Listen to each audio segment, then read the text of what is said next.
untuk pembelajaran pada hari ini. Bagaimana kabarnya anak? Yang tidak masuk siapa hari ini? Fadli ya? Ya Radit, Fadli, absen ya? Fadli ya? Oh, ada Fadli ya?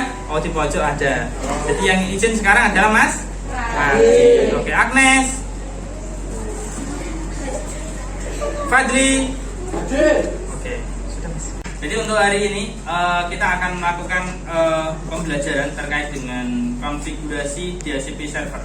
Di mana DHCP server nanti kita implementasikan di dalam real device yang ada di mikrotik kita. Jadi nanti di sini sebelum pembelajaran saya akan membagi kelompok berdasarkan gaya belajar.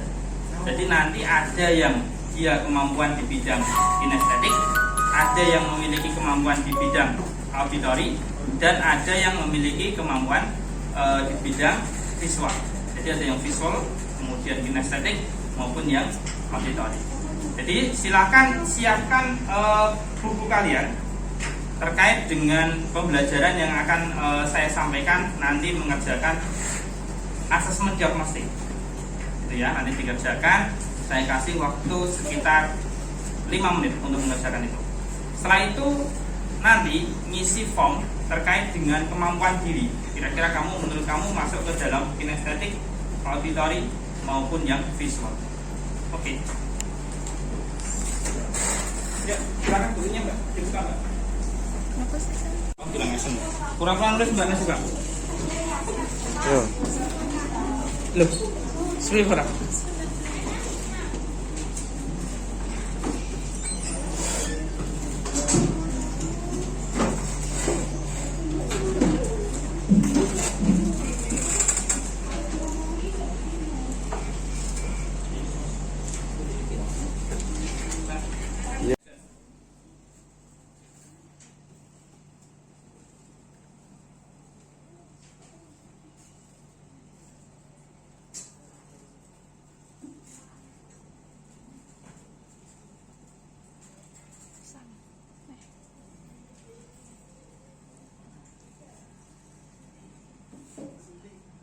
Isi sembarang.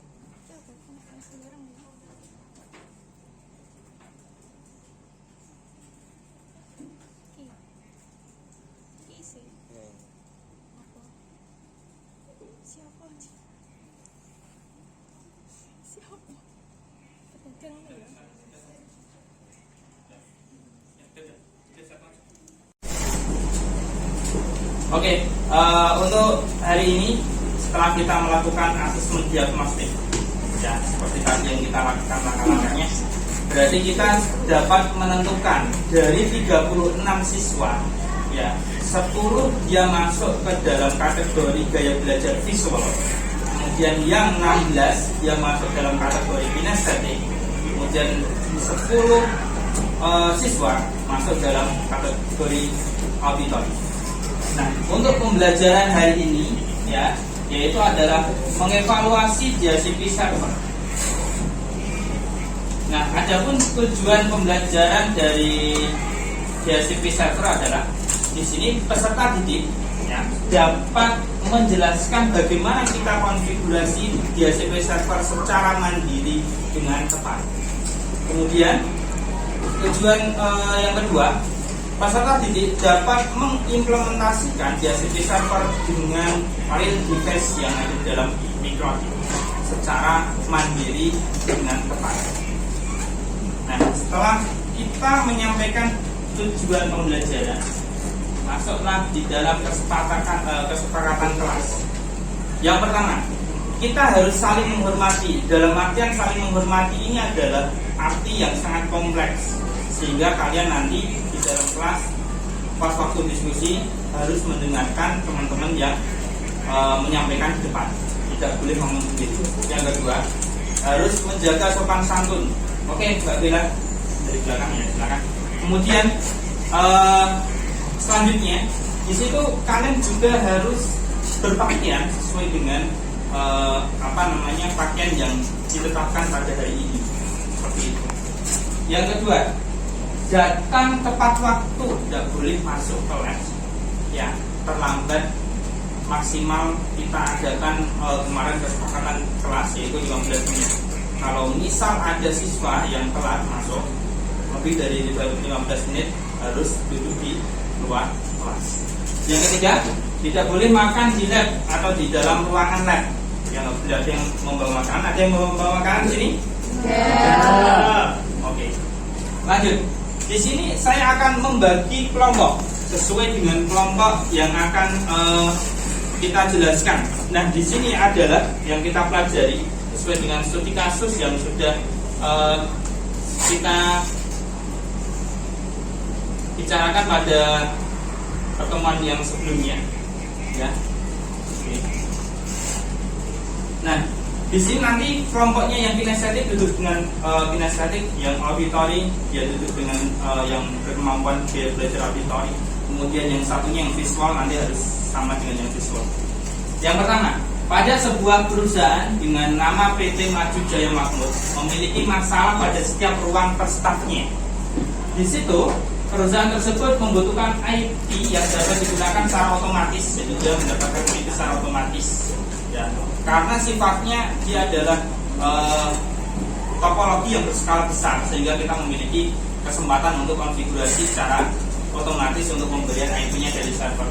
Untuk mempermudah penambahan klien jika dibutuhkan, misalkan di situ ada staff IT, katakan ada satu staff namanya staff IT, membutuhkan IP dengan range antara 192.168.200.10 sampai 200.100 dengan subnet max 255.255.255.128. Berarti kita masuk ke dalam CIDR 25. Nah, kalau kalian sebagai network administrator, bagaimana cara menyikapinya? Ya, silakan nanti dibagi sesuai dengan kelompoknya. Di situ dalam kelompok nanti cara menyelesaikannya berbeda-beda. Kalau siswa yang kemampuannya adalah kinestetik, nanti harus praktikum langsung dengan real device yang ada dalam mikrotik. Itu ya. Oke. Kemudian yang satunya lagi nanti kalau kalian di dalam kelompoknya adalah kelompok auditory, kalian harus membuat tutorial terlebih dahulu. Nonton video, nonton PPT dari saya, nanti baru diimplementasikan ke dalam praktikumnya. Kalau kalian memiliki kemampuan di bidang visual, ya, jadi nanti kalian harus melihat tutorial yang ada di dalam buku paket, ya, atau mungkin nanti harus mendengarkan penjelasan dari saya untuk yang auditory. Seperti itu ya. Oke, silakan dibagi dengan kelompoknya masing-masing. Di sini nanti ada 3 kelompok. Ini biasanya kita konfigurasikan di Ether 2, kemudian komputernya masuk ke Ether 1. Jangan lupa menghidupkan powernya, ditancapkan. Kemudian di bagian ini kita ketikkan 5249880, tapi angka tersebut tidak harus sama seperti gambar di bawah. Ini konfigurasinya, berarti ini IP-nya di mana?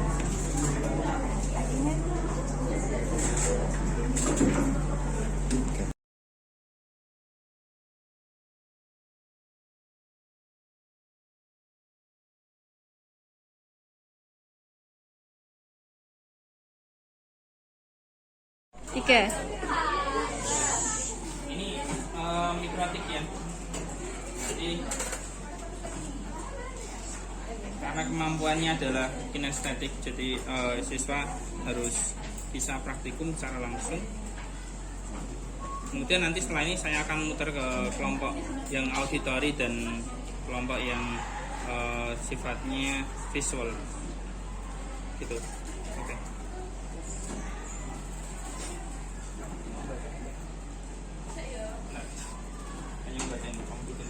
Loh, tak video pak? Enggak. 3. Ini mikrotik ya. Jadi karena kemampuannya adalah kinestetik, jadi siswa harus bisa praktikum secara langsung. Kemudian nanti setelah ini saya akan muter ke kelompok yang auditory dan kelompok yang sifatnya visual, gitu. Oke.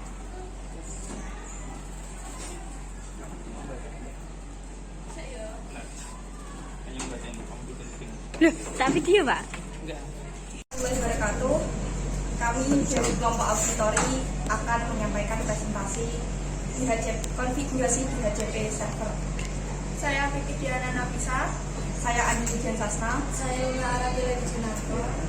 Nah, jadi hasil diskusi dari kelompok kami tadi bahwa DHCP itu bisa dikonfigurasi secara otomatis agar mempermudah klien mendapatkan IP. Pagi, Assalamualaikum warahmatullahi wabarakatuh. Di sini saya Helen Claudia Vika absen 15 dan rekan saya Saya Sylvia 12, saya Sonia Kartika Kardiati dari absen 33. kami dari kelompok visual akan menjelaskan DHCP menurut kami.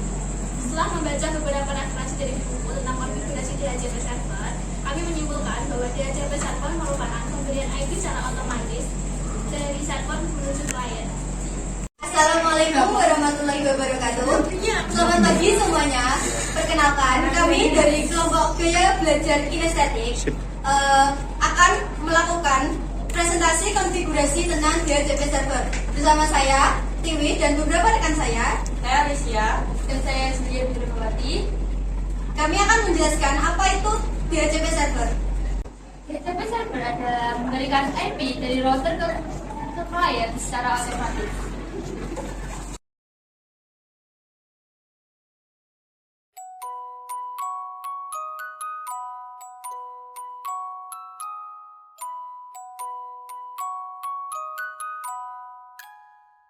Nama saya Andi Wijan Sasna dari 11 TKJ 1 terkait dengan metode pembelajaran berdiferensiasi yang dipakai dalam pembelajaran varian sangat sesuai dengan gaya belajar kami. Terima kasih.